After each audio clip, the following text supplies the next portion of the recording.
I saw your question from 9-1. Guess you got part A correct and trying to do part B and you're having trouble. Looks like you're trying to plug in 0.25 for p hat, and that's where you're going wrong.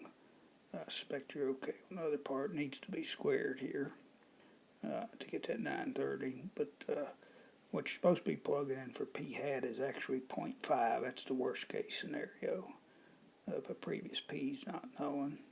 So if you put in 0.5 for p hat, that should be a p hat there. And this 1 minus 0.5 will be 0.5.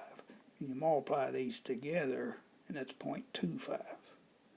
So that's what you're putting in 0.25 here, and actually you're supposed to put in 0.5. And once you do this product, it comes out to 0.25.